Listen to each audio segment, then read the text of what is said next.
in my opinion, that you guys had only played with urgency in spots.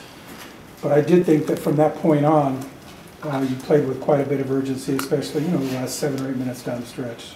Yeah, I totally agree with you. I just think, I'm just really disappointed that this with our, that we didn't have urgency, we didn't have a sharpness coming out. And again, I think this team is really has trouble sustaining things. I mean, we came out and we're up 10, and then forget exactly the play, but we had like I think a simple play, and all of a sudden we give up a 3 at the other end instead of being up 12 and just building on what we're doing. And I'm just having trouble enjoying watching these guys grow, because I just don't trust that their approaches. I think this could be a good basketball team, but we're not close right now. We've got just so far to go.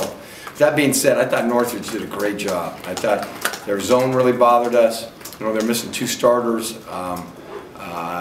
They came in here and they for 30 minutes they just out-scrapped us. They out-toughed us on the boards, and with some freshmen, and Maxwell was just the toughest kid out there, and you have to give them some credit for how we played. And the other thing, you mentioned, last 10 minutes, we did a terrible job on the on-balls, and our centers could not get out and change the direction of the bounce guy at all. So finally we went zone, and I thought that gave us a little bit of defensive stability, which enabled us to get some steals and get out and get some transition baskets. Dan, can you comment on Mike's play over the last 10 minutes of the game? You were down by 7, and then you went on big runs. I'd rather comment on his last 10 minutes than his first 30, yes. I thought, I just thought Mike and James, who've been through a league, I thought both of them were very passive. And I thought the zone made them very offensive passive, but which defensively, usually if things aren't going good for a basketball player offensively, it tends to suffer on both ends. And yet, to their credit, those 2 kids have been through the wars, and they both, I think James had 1 point with 30 minutes into the game, and those 2 kids really snapped out of it. And I was really pleased. Dan Jennings, this is the first time since he's played this year with us that he started poorly and was able to fight his way through it. And that's something, as a competitor and a basketball player, that's a hard thing to do.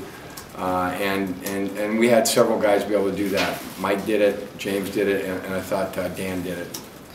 Coach, you made it really clear with the early timeout that you weren't going to tolerate lack of discipline out there. What did you want to infuse into these guys, and do you feel they responded to your message?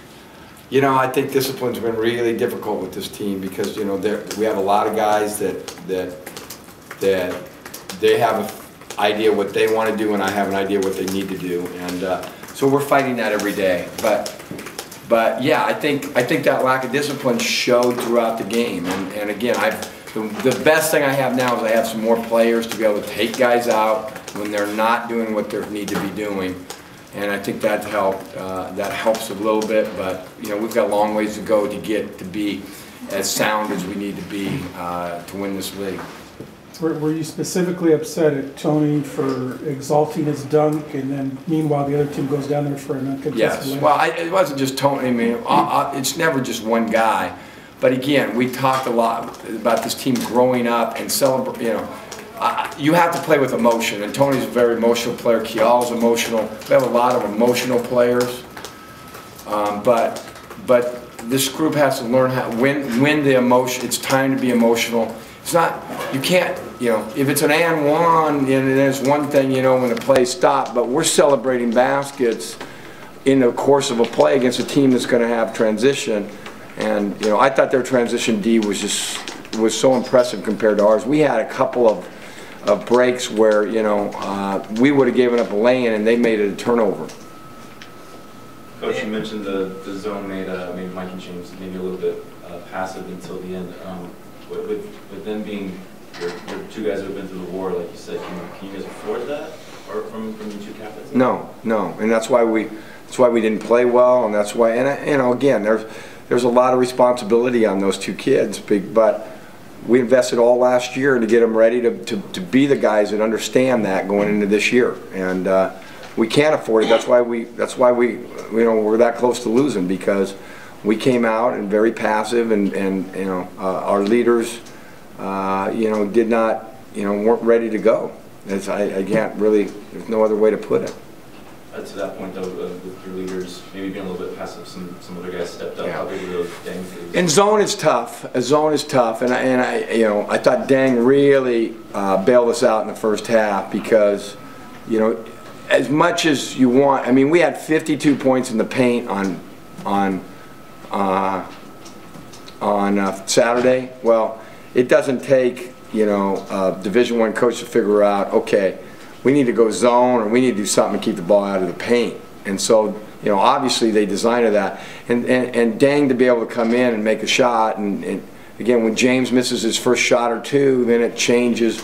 Mike hasn't had a rhythm from the perimeter, you know, so now all of a sudden the zone is shrinking even more in there. I thought Dang came in, and they obviously said, hey, we're going to let him beat him from the outside, and Dang did that in the first half. And then, you know, it came down to that at the end. I mean, all of a sudden, finally, you know, a senior pop steps up and hits two, and once that happens, then all of a sudden James's is a lot easier to make, and we hit 3 threes in a row to open it up.